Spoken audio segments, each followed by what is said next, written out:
Alors, vous le savez, chaque année, le point de départ de cette journée de l'Observatoire, c'est une étude approfondie qui est effectuée par des chercheurs et sociologues de Télécom Paris et de NetExplo.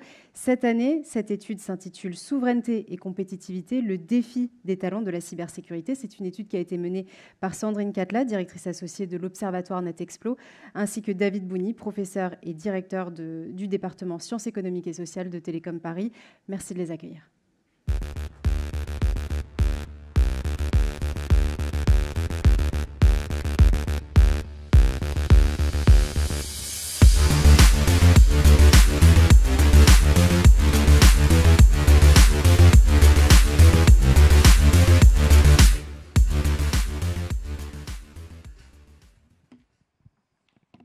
Bonjour à tous.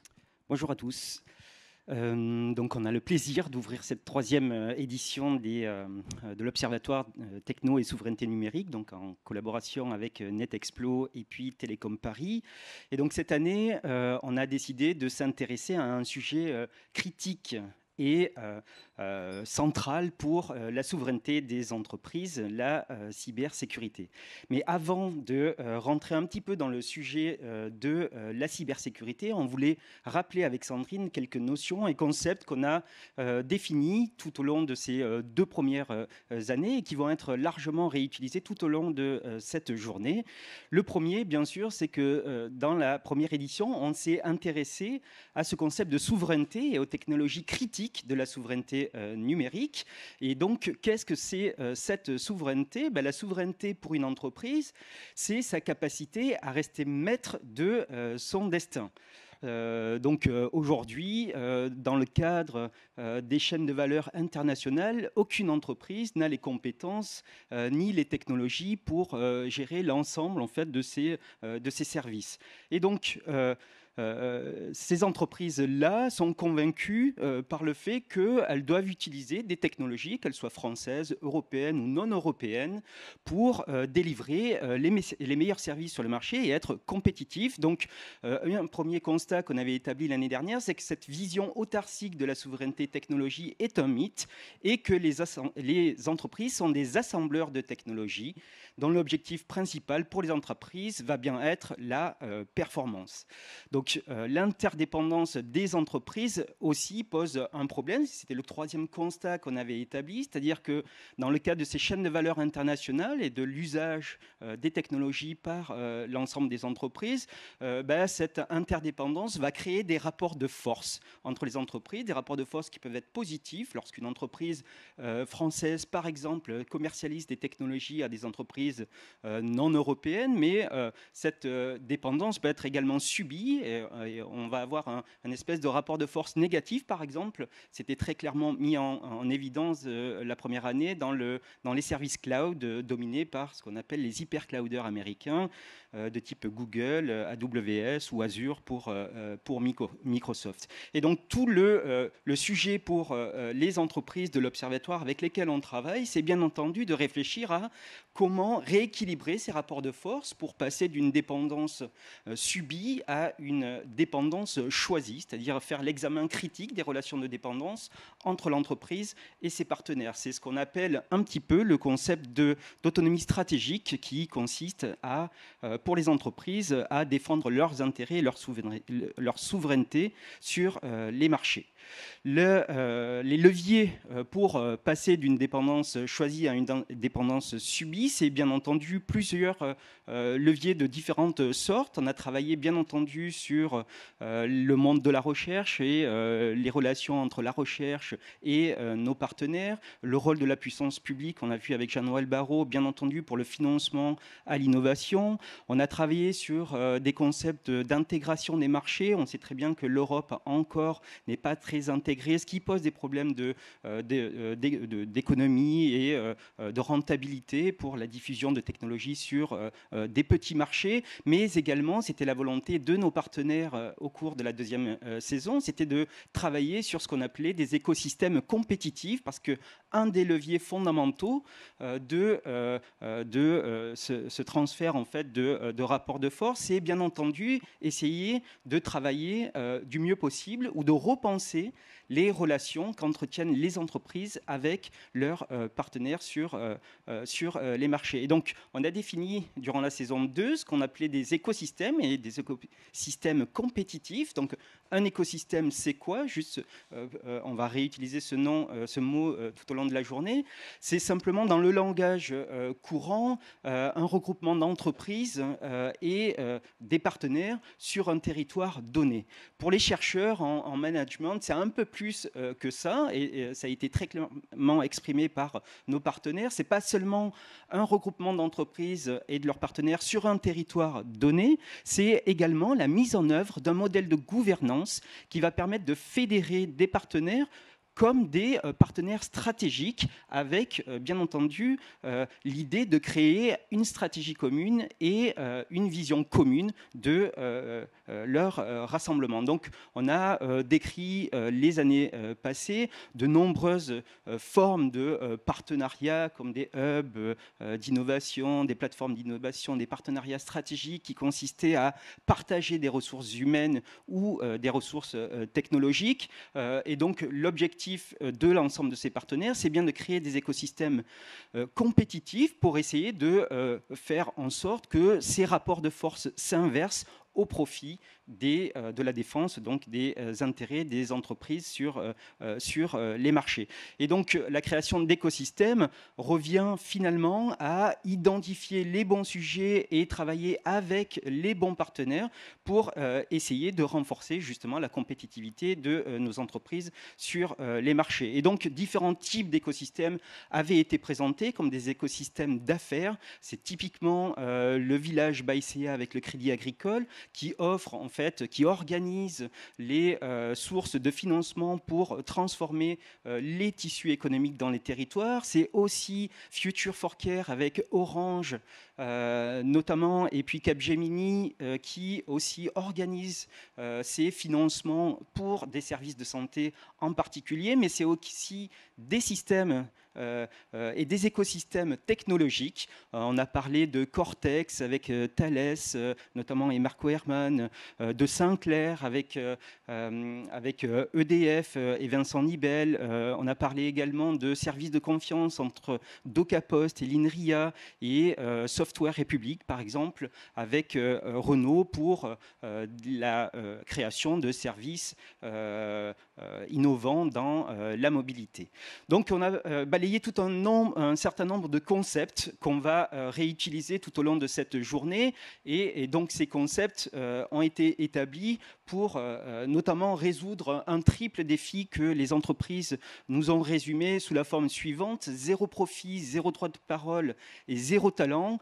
On observe sur les marchés qu'il existe une fuite de la valeur, c'était très bien exprimé par Renault notamment, qui est captée de plus en plus par des grandes entreprises du numérique, ce qu'on appelle les big tech, des entreprises américaines, voire chinoises sur les marchés. Et donc, cette fuite de la valeur est préemptée par ces entreprises, et donc ce qui prive d'une partie significative probablement des profits des entreprises françaises, ou en tout cas des entreprises françaises, même sur les marchés internationaux.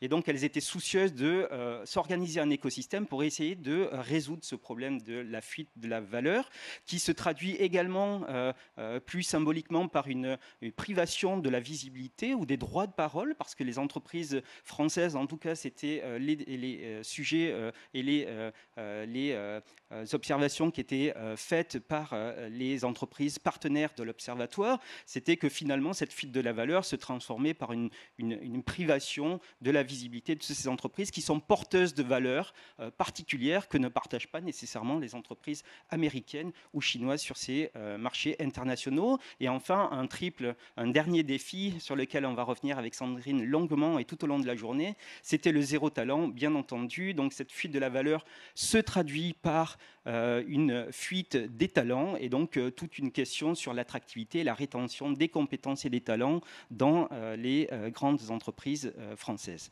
Donc on a pris un petit peu de temps pour balayer un petit peu ce qu'on avait fait les 2 précédentes années, mais c'était important de rappeler notre concept de souveraineté, l'autonomie stratégique, la création de ces écosystèmes en réponse à ces problèmes de fuite de la valeur. Et donc cette année, on a décidé, donc, avec les partenaires, de nous focaliser essentiellement sur la cybersécurité, qui est un sujet tout à fait passionnant et qui pose à la fois des problèmes technologiques et des problèmes de talent. Et donc Sandrine va détailler dans un petit moment en fait, voilà, toutes les questions et toute la synthèse des entretiens qu'on a pu réaliser avec l'ensemble de nos partenaires. Donc, juste pour citer 2 exemples, donc, les technologies critiques de la souveraineté numérique, Nicolas Glady en a parlé un petit peu en introduction. Donc, on avait travaillé sur l'intelligence artificielle, sur le cloud, sur les réseaux 5G et les futurs réseaux mobiles, sur le quantique et bien sûr l'intelligence artificielle. Et en matière d'intelligence artificielle et de cybersécurité, tous les experts et donc les profs de Télécom Paris qui vont s'exprimer aujourd'hui nous ont bien en fait mentionné ce double constat que ces technologies critiques de la souveraineté numérique constituaient à la fois de formidables outils et des défis qui permettaient par exemple en matière d'intelligence artificielle et de cybersécurité de mieux parer des attaques éventuelles, mais elles portaient aussi des défis qui étaient que bien entendu les personnes malveillantes également pouvaient se servir aussi de ces outils pour sophistiquer les attaques dans les systèmes d'information des grandes entreprises avec lesquelles on collabore dans l'Observatoire.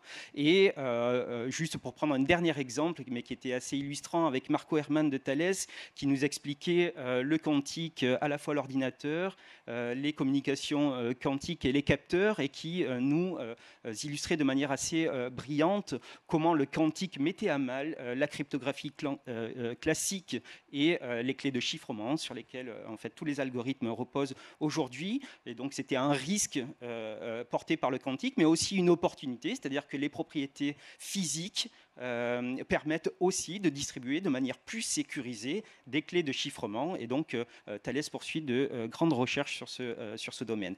Donc la cybersécurité avec des défis techniques et la cybersécurité aussi avec la question des talents. Merci David.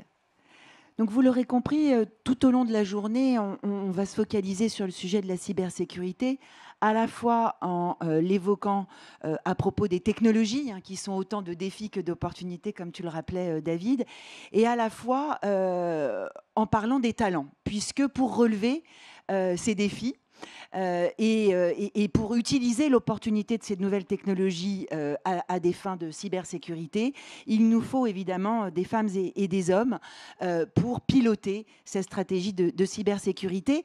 Et c'est autour de ce sujet aussi que nous avons mené de longs entretiens avec les partenaires qui nous accompagnent dans cet observatoire de la souveraineté numérique, et que nous avons aussi également eu l'occasion et le plaisir d'interviewer des étudiants en formation initiale ou en formation continue, dont vous verrez d'ailleurs une petite vidéo où ils en parleront bien mieux que nous, mais on a souhaité tout de même avec David vous donner les grandes lignes de force, les principales idées qui sont issues de ces entretiens avec les entreprises et avec les étudiants. Alors d'abord, il y a un constat qui est quasi unanime, qui est celui d'une pénurie de talents en matière de cybersécurité. Nicolas Glady l'a rappelé, le ministre également. Nous le constatons, toutes les entreprises que nous avons interrogées le constatent également, et ce pour de multiples raisons que je vous propose de partager ensemble. La première, c'est que le besoin en cybersécurité ne fait qu'exploser depuis quelques années, même si le sujet de la cybersécurité pour les experts n'est pas nouveau, et pour certaines entreprises dont c'est le cœur de métier, bien entendu, il est ancré dans leur savoir-faire, mais cette demande a fait exploser les attentes, et évidemment le temps de la formation, le temps de la pédagogie, le temps du recrutement des étudiants, eh bien, n'est pas celui de la demande actuelle. Donc, on constate un retard des écoles sur le sujet de la formation, et peut-être aussi dû à la difficulté pour les entreprises d'exprimer clairement les besoins en compétences qu'elles doivent formuler vis-à-vis des écoles. Deuxième constat, c'est que ce gisement de compétences, qui est assez étroit, eh bien, connaît une fuite majeure sur certains profils de talents de la cybersécurité par l'attractivité des grands acteurs, des principaux acteurs de la technologie, qu'ils soient chinois et essentiellement américains quand on pense à nos talents français ou européens. Et ce gisement, on l'a dit, non seulement il connaît une fuite, mais en plus il est assez étroit, puisqu'on fait le constat, notamment en France, qu'il y a un manque crucial d'étudiants en sciences et en technologie, d'étudiantes féminines, donc encore qui plus est, en sciences et en technologie, et que donc évidemment, eh bien, le réservoir de compétences est assez étroit, ce qui ne fait qu'amplifier la pénurie constatée par les entreprises. Alors évidemment, le sujet est de savoir quels sont ces profils, quels sont ces profils de compétences en cybersécurité. Évidemment, on a tout de suite envie de parler d'un socle technologique et donc de se tourner vers des profils d'ingénieurs, mais on le verra, à la fois les entreprises et les étudiants souhaitent élargir les profils qui peuvent être demain des compétences tout à fait indispensables aux entreprises en termes de cybersécurité. Et c'est un vrai potentiel de découverte de nouveaux profils, qui en plus correspond à une conception de la cybersécurité qui s'élargit elle aussi, et qui quitte un petit peu les murs purement d'expertise technologique qu'on lui connaissait au départ. Donc, s'ouvrir à d'autres profils que l'on peut juger aujourd'hui encore atypiques. Il y a quelque chose d'autre aussi qui est ressorti des entretiens que nous avons menés avec les entreprises, qui était finalement de se dire, mais pour attirer plus de nouveaux talents sur le sujet de la cybersécurité, pour s'adresser à de nouveaux profils, peut-être qu'il faut poser la question de nos modalités pédagogiques, de nos modalités de formation, des parcours de formation aujourd'hui relativement longs et ardus qui sont proposés sur le sujet de la cybersécurité. Et je sais qu'évidemment, Télécom Paris s'intéresse beaucoup à cette question et essaie d'envisager aussi de l'innovation dans ces parcours pédagogiques qui peuvent être à même d'attirer de nouveaux profils, et puis aussi de former, notamment en formation continue, des collaborateurs qui ont déjà une certaine expérience, qui ont une appétence pour le sujet de la cybersécurité, et de les former plus vite que ce qu'on imagine encore aujourd'hui. Et puis, évidemment, il y a un sujet majeur qui est l'attractivité du sujet de la cybersécurité en lui-même, qui pâtit d'une image relativement antique de la profession et qui ne présente pas toujours la cybersécurité sous son meilleur jour, surtout, encore une fois, quand on pense à ces nouveaux profils que l'on voudrait attirer sur le champ de la cybersécurité. Donc, comment parler de la cybersécurité d'une autre manière? Comment employer un autre vocabulaire? Comment insérer la cybersécurité dans un projet de société, dans un projet d'entreprise, avec peut-être un nouveau récit autour de cette profession. On le verra avec les étudiants, ils ont beaucoup d'idées là-dessus. La cybersécurité, c'est l'affaire de tous. C'est l'affaire de tout type d'entreprise, c'est l'affaire de tous les usagers, de tous les citoyens que nous sommes.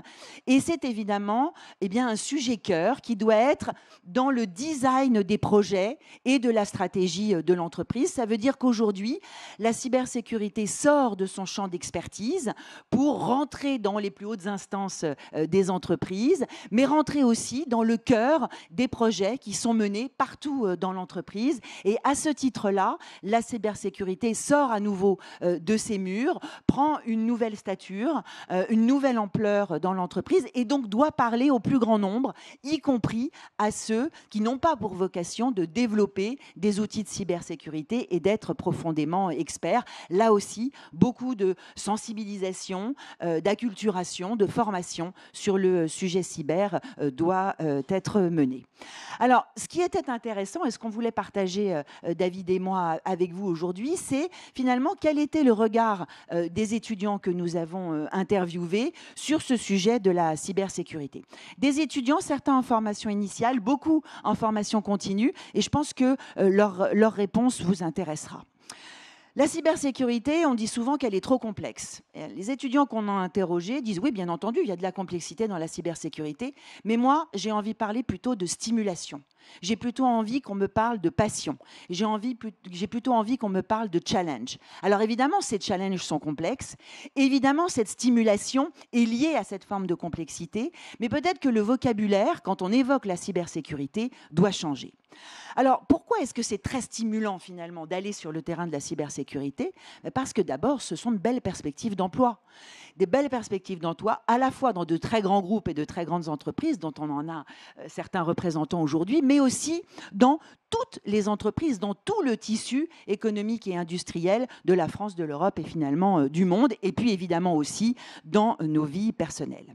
Pourquoi la cybersécurité est stimulante?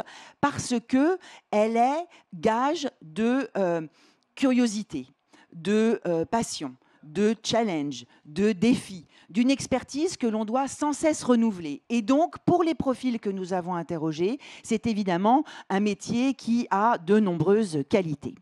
La cyber devient, on l'a dit à de multiples reprises, stratégique, au cœur de la stratégie des entreprises. Elle devient donc un enjeu majeur sur lequel tout d'un coup on jette une lumière assez nouvelle, et là aussi c'est propre à motiver les talents.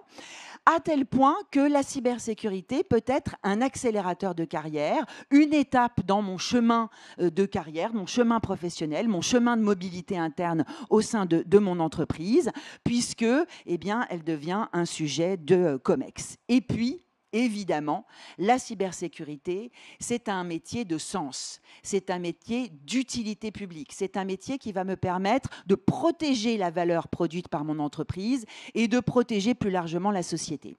Et ces étudiants nous ont dit aimer jouer à ce jeu tout à fait sérieusement du gendarme et du voleur pour pouvoir protéger notre société et nos usages. Et pour cela, ils sont intimement convaincus qu'il faut multiplier les profils qui s'intéresseront à la cyber demain dans notre société et dans nos entreprises. La cyber doit sortir de ses murs, changer de costume, prendre de l'ampleur avec aussi beaucoup de pédagogie, beaucoup de management, une transformation culturelle extrêmement profonde dans les entreprises. Ce qui m'amène à conclure avec David. Nous voulions conclure sur ceci.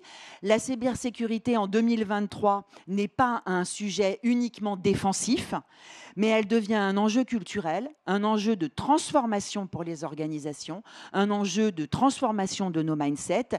Et pour cela, je crois, beaucoup de talents peuvent à la fois participer et être à nouveau curieux et attirés par ce champ d'expertise qui paraît encore aujourd'hui un peu complexe, un peu abscon et un peu craint. Voilà, je vous remercie beaucoup pour votre attention. Je vous propose de continuer cette belle journée sur cette thématique des défis technologiques et des talents de la cyber. Merci beaucoup.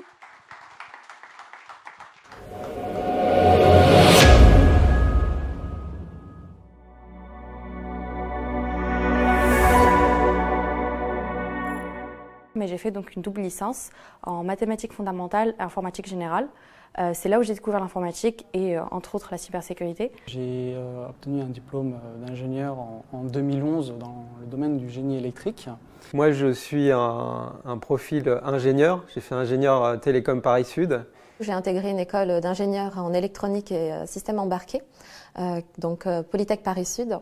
Et j'ai été diplômée du coup en 2011 et j'ai effectué ma 4e année à l'Indian Institute of Madras. J'ai un diplôme d'ingénieur et un doctorat en électronique radiofréquence. Mon parcours a commencé par une formation en ingénierie système d'information au Maroc, à l'école Mohammedia, d'où j'ai obtenu mon diplôme en 2015. Et après ça, j'ai décidé de travailler dans le domaine de systèmes d'information, le développement. J'ai fait la conception et l'architecture des systèmes d'information. J'ai une formation initiale universitaire, j'ai un doctorat en informatique que j'avais fait à l'université, préparé à l'université Paris 6. Et ensuite, j'ai travaillé pendant un peu plus de 17 ans au sein du groupe Safran, puis IDEMIA, dans les domaines de l'avionique et de la biométrie. Après, donc, j'ai fait Télécom Paris que j'ai intégré en 2020, où j'ai fait donc 2 filières, les cybersécurité et de la data, de la stratégie autour de la data en fait. Finalement, j'ai fini mes études à l'École Polytechnique de Montréal où j'ai fait un peu plus des spécialités en cyber comme de l'analyse de risque, des infrastructures réseau, de la sécurité des réseaux.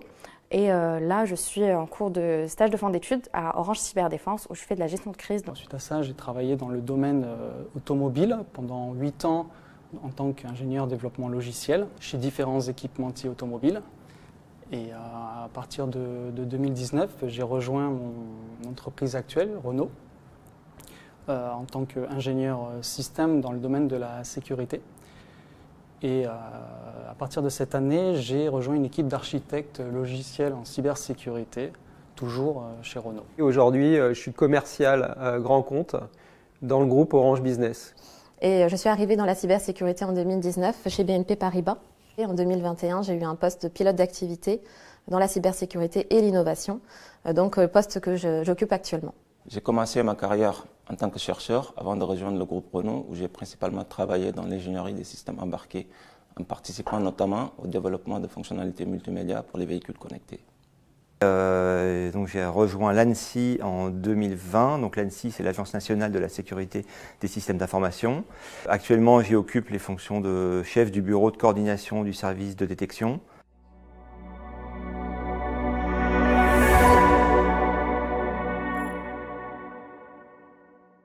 J'ai fait une double licence et après j'ai passé le même concours à peu près sur dossier au début, et après écrit et oral, pour intégrer Télécom Paris comme une sorte d'exception en fait. Où j'ai fait donc 2 filières et après la 3e année étant à la carte en fait à Télécom, on peut faire une mobilité à l'étranger que j'ai fait donc à Montréal. Je suis une formation de sécurité des systèmes et des réseaux. C'est une formation qui dure 1 an. Donc c'est une formation qui offre un équilibre entre théorie et pratique avec des intervenants qui viennent à la fois du monde professionnel et du monde académique. Qui permet d'avoir une vue générale sur tous les enjeux de la cybersécurité, que ce soit les enjeux techniques, de gouvernance, mais aussi qui permet de faire des travaux pratiques et de se mettre à la place des attaquants pour vraiment comprendre ce qu'est la cybersécurité. Alors, elle est intitulée chef de projet en cybersécurité. C'est un parcours qui permet de donner toutes les bases de cybersécurité, à savoir pas seulement les notions, mais aussi ce qu'il y a derrière en termes de technique. Donc aujourd'hui, on sait par exemple ce que c'est de protéger les données, par exemple dans une organisation, mais ce que va donner le parcours, c'est plus le bagage technique. Comment on va les protéger, pour quelles raisons, et aussi comment les pérenniser dans le futur. Voilà, donc la formation que j'avais suivie sur l'année scolaire 2019-2020, c'est le master spécialisé cybersécurité et cyberdéfense.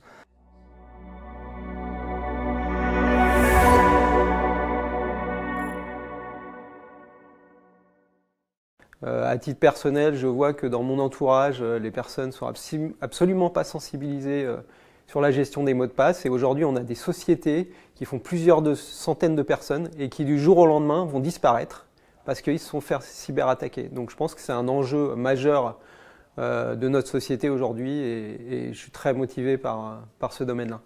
Donc c'était un métier qui m'attirait. Sur lequel je me posais plein de questions. Par ailleurs, il est vrai que le contexte est favorable, donc on va dire, je me suis dit que c'était une belle occasion là d'aller vers un sujet qui me passionne, avec un risque quand même limité étant donné la demande qu'il y a dans ce secteur.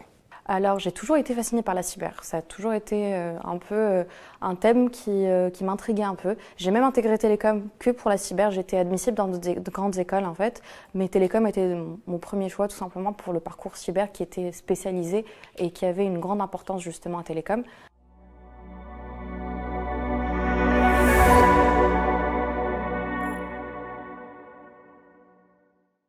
Alors, défendre un actif numérique contre les attaquants avec des motivations différentes, dans un domaine qui évolue si rapidement, en ayant aussi pour ambition d'avoir toujours un coup d'avance sur ses attaquants.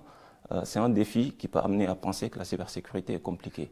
Mais à mon avis, gérer les conséquences d'une cyberattaque est bien pire. Je pense que c'est normal que ça soit compliqué, justement parce que c'est un peu plus nouveau que d'autres sciences exactes, comme justement la médecine qui a toujours existé. Mais c'est pas si compliqué que ça, comme je l'ai dit, il faut juste une connexion Internet et un ordinateur et on peut se faire des miracles. Le domaine est très vaste et donc, j'ai envie de dire, vous pouvez croiser plusieurs personnes qu'on pourrait qualifier d'experts en cyber, mais pour autant qui travaillent sur des sujets tout à fait différents. De mon point de vue, je ne pense pas qu'avoir des prérequis scientifiques est une obligation pour pouvoir travailler dans le domaine de la cyber. En effet, dans la cyber, on va trouver de nombreux métiers. Il y a des métiers liés à de la réponse à incident, de la détection, de l'audit technique et organisationnel, de la gestion de risques, de la gestion de crise, de la réglementation. Enfin, ça, je pense à tous les métiers qu'on peut croiser à l'ANSSI, par exemple. Et tous ces métiers ne nécessitent pas un bagage scientifique.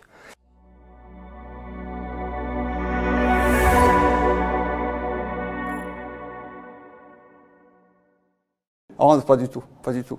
Parce que chaque jour, il y a de nouvelles techniques, de nouvelles attaques qu'on doit apprendre. La cybersécurité, c'est impossible qu'il y ait une constante parce qu'il y a toujours de nouvelles menaces, de nouvelles cyberattaques, de nouvelles cybercriminalités. L'ennui est peut-être l'un des qualificatifs les moins adaptés au domaine de la cyber. Alors, pour ma part, j'ai jamais entendu parler du fait que la cyber était ennuyeuse et comme je disais juste précédemment, pour moi, c'est quelque chose d'extrêmement motivant parce que ça bouge tous les jours et on doit se mettre en position de défense pour ne pas disparaître. C'est un domaine au cœur des technologies numériques de pointe, avec des attaquants qui cherchent toujours à exploiter des failles. Ce qui fait qu'il y a énormément de challenges pour les professionnels dont la mission est de protéger ces systèmes ou de les concevoir de façon sécurisée. Donc ça ne laisse pas place à l'ennui à mon avis. Après, c'est la vie d'un passionné.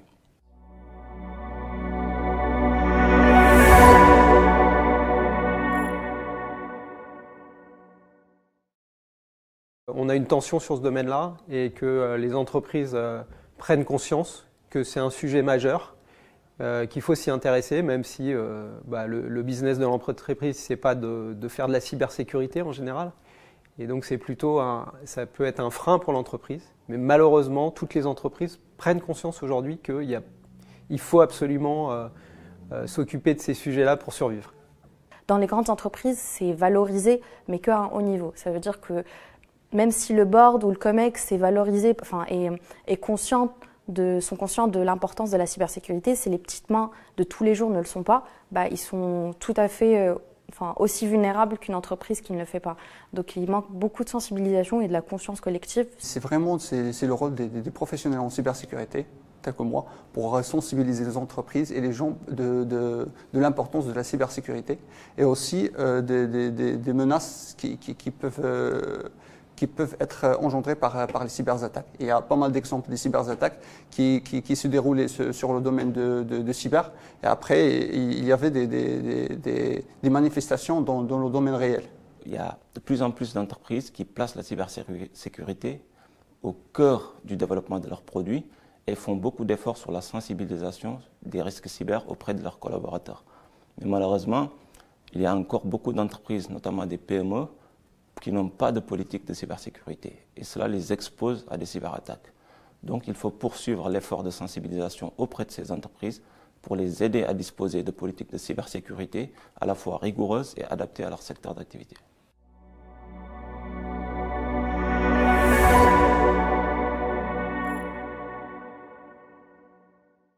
Je pense qu'il y a plusieurs leviers. Premier levier, c'est d'aller à la rencontre des jeunes diplômés, donc de pouvoir aller, nous, BNP, dans les écoles, d'aller dans les écoles pour pouvoir les rencontrer, présenter ce qu'on fait, montrer que nous sommes intéressés par les jeunes diplômés, mais aussi un autre levier qui est d'ouvrir nos portes, de venir accueillir les jeunes pour montrer notre quotidien, montrer notre travail de tous les jours dans la cybersécurité, ce que ça représente. Et je pense que ça va dans les deux sens. Nous, aller vers les jeunes et les jeunes venir vers chez nous pour attirer et créer une cohésion pour montrer quelque chose de concret, je pense, dans le métier de la cybersécurité. Il faut, en cybersécurité en particulier, mais en informatique en général, il ne faut pas nous anonymiser. Ça veut dire qu'il ne faut pas se dire, ouais, c'est les petits rats qu'on va mettre dans une petite salle tout seul et on va leur envoyer un petit problème et c'est à eux de gérer, on ne va pas savoir ce que c'est. C'est pas du tout le cas. On a besoin d'être valorisé, on a besoin de faire partie de l'entreprise et moins on va se sentir aliénisé par rapport aux autres membres de l'entreprise, plus on va se sentir intégré et plus on va vouloir être dans l'entreprise. Il faut aussi suivre un peu le thème, l'esprit américain d'abandonner en fait le 9 to 5, de comprendre l'importance de la cybersécurité dans tous les jours, de donner en fait les capacités et la possibilité aux talents de se développer pour justement avoir ça. Il y a trop de personnes qui travaillent jour et demi dans certaines entreprises et qu'il faut arriver à les préserver un minimum. Tout d'abord, permettre à ces employés de réaliser des formations, telles que celles que je suis, car cela montre une certaine implication et motivation de la part des entreprises et donnera envie davantage aux employés d'être plus efficaces, performants dans leurs activités. Ce que je me dis, c'est que, outre les leviers traditionnels qui est celui de la rémunération, je pense que travailler dans le domaine de la cybersécurité, c'est travailler avec une idée de l'intérêt général et travailler pour la confiance numérique. De ce fait, je pense que les entreprises peuvent aussi axer leur communication sur ces sujets-là pour montrer aussi aux candidats et candidates que ce sont des métiers qui sont riches de sens et j'ai l'impression que c'est peut-être des thèmes qui peuvent parler notamment aux nouvelles générations.